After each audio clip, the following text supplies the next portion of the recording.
राजीव गांधी हमारे, राजीव गांधी हमारे, जब तक सूरज चांद रहेगा राजीव जी का नाम रहेगा, जब तक सूरज चांद रहेगा राजीव जी का नाम रहेगा, राजीव गांधी हमारा है।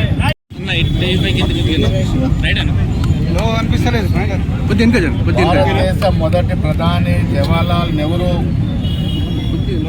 ఆధునిక భారత నిర్మాణానికి ఆద్యుడైతే వారి మనమడు భారత రత్న స్వర్గీయ రాజీవ్ గాంధీ గారు ఆధునిక శాస్త్ర సాంకేతిక పరిజ్ఞానంతో కూడుకున్నటువంటి నవభారత నిర్మాణానికి ఆద్యుడు.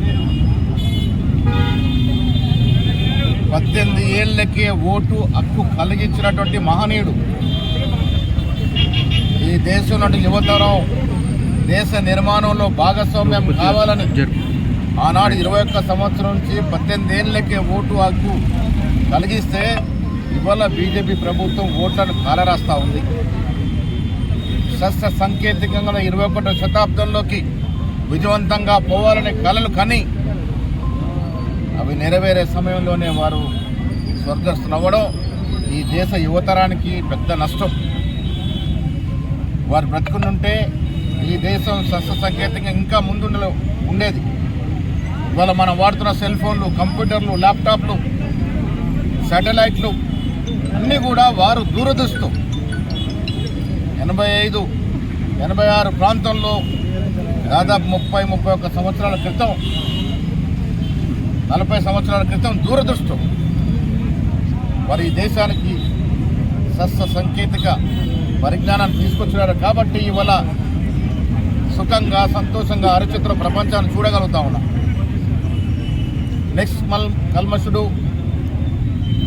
త్యాగధనుడు గాంధీ కుటుంబం ఇవాళ శ్రీమతి ఇందిరా గాంధీ గారు కానీ, రాజీవ్ గాంధీ గారని దేశం కోసం ప్రాణత్యాగం చేశారు. ఇవాళ కొత్తగా వచ్చినటువంటి కేంద్రంలోని ప్రభుత్వం వారు స్వాతంత్రోద్యమం గురించి, త్యాగాల గురించి మాకు చెప్తా ఉన్నారు. స్వాతంత్రోద్యమంలో బీజేపీ, ఆర్ఎస్ఎస్ వేసి పాత్ర లేదు. ఒక్కరంటే ఒకరు త్యాగం చేసిన పాపాన పోలే. వారు త్యాగాల గురించి, దేశభక్తి గురించి కాంగ్రెస్ నాయకులు చెప్పడం విడ్డూరంగా ఉంది. ఇవాళ రాజీవ్ గాంధీ గారిని స్మరించుకుంటూ మా జిల్లా కాంగ్రెస్ కమిటీలు ఇవాళ ప్రతి జిల్లాలో, ప్రతి మండలంలో 18 ఏళ్ళు నిండినటువంటి యువకుల్ని ఫామ్ 6 భరించి వాళ్ళని ఓటర్లుగా నమోదు చేసే కార్యక్రమం చేస్తూ ఉన్నాం. ఈ రకంగా వారి ఆత్మకు శాంతి కలుగుద్ది. వారు కల్పించినటువంటి 18 ఏళ్ళ ఓటు హక్కు సద్వినియోగం చేసుకోవాల్సిందిగా ఈ రాష్ట్ర యువతరానికి విజ్ఞప్తి చేస్తా ఉన్నాం.